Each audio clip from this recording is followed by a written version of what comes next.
முருகனே துணை. அனைவருக்கும் இனிய வணக்கம். ஆன்மீகம் ஸ்டார்ட் உங்களை அன்புடன் வரவேற்கிறது. பதிவு என்னவென்றால், வராத பணம் வரமிளகாய் பரிகாரம். நாமும் தான் எத்தனை பரிகாரம் செய்கிறோம். இது நடக்குமா, அது நடக்குமா, இதை செஞ்சால் அது நடக்குமா, அதை செஞ்சால் இதை நடக்குமா அப்படிங்கிற நம்பிக்கையில் தான் போயிட்டுருக்கு வாழ்க்கை. ஏதோ செஞ்சு பார்ப்போம் வாங்க, என்னங்கிறத பார்த்தலாம். இன்று பல பேர் தங்களின் வாழ்க்கையில் சந்திக்கக்கூடிய மிகப்பெரிய பிரச்சனை ஏமாந்து போவது. ஏமாற்றம் என்றால் அது பல வகையில் இருக்கும். குறிப்பாக பண விஷயத்தில் ஏமாறுவது இன்றைய காலத்தில் பெருமளவு நடக்கிறது. இதனால் பல குடும்பங்கள் சீரழிந்து போனதும் நாம் கேள்விப்பட்டிருப்போம். நமக்கு வேண்டியவர்களோ உறவினர்களோ தேவைக்கு நம்மிடம் பணத்தை வாங்கி கொண்டு மறுபடியும் திருப்பித் தருவதை பற்றி யோசிக்கவே மாட்டார்கள். ஒருவேளை நாம சென்று கேட்டாலும் விரோதத்தை தான் வளர்த்து கொள்வார்கள். இப்படியான சூழ்நிலையில் என்ன செய்வது என்று புரியாமல் பலரும் புலம்புவது இயல்பாகிவிட்டது. இப்படி நம்பி கொடுத்து ஏமாந்த பணம் நம்மை வந்து அடைய செய்யக்கூடிய எளிமையான ஒரு தாந்திரீக பரிகாரத்தை பற்றி தான் இந்த தகவல் மூலம் தெரிந்து கொள்ளோம். வாருங்கள். ஏமாந்த பணம் கைக்கு வர இந்த பரிகாரத்தை 2 முறைகளுக்கு பயன்படுத்தலாம். ஒன்று, நீங்கள் பிறருக்கு கொடுத்து ஏமாந்து பணம் மீண்டும் உங்களை வந்தடையவும் செய்யலாம்.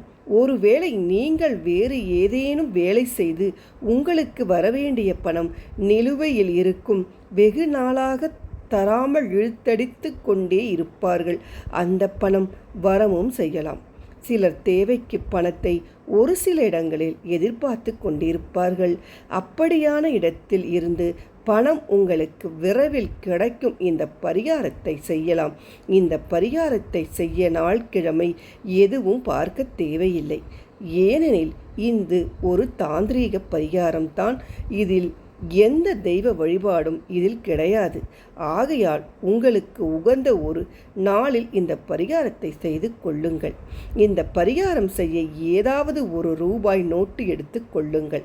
அந்த ரூபாய் 100 ரூபாய், 50 ரூபாய், 10 ரூபாய் இப்படி எதுவாக வேண்டுமானாலும் இருக்கலாம். இத்துடன் ஒரு வெள்ளை நிறத்தாளில் யாரிடமிருந்து உங்களுக்கு பணம் வர வேண்டும், எவ்வளவு பணம் வர வேண்டும் என்றும் ஏதாவது ஒரு நபர் ஒரு தொகை மட்டும் அதில் எழுதுங்கள்.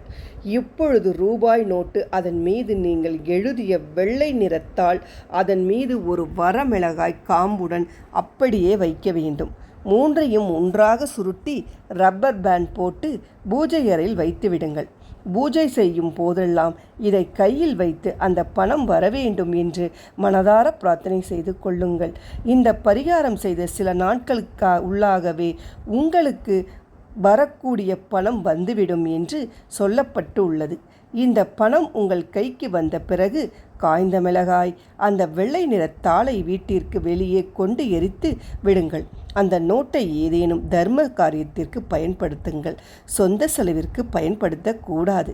இழந்த பணம், வேறு வரவேண்டிய பணம் அனைத்தையும் திரும்ப பெற மிக மிக எளிமையான இந்த பரிகார முறையில் உங்களுக்கு நம்பிக்கை இருந்தால் மட்டுமே நீங்கள் செய்து பலனடையலாம் என்று கருத்தோடு இந்த பதிவினை நிறைவு செய்து கொள்கிறேன். அடுத்த நல்ல பதிவில் பார்ப்போம். நன்றி, வணக்கம்.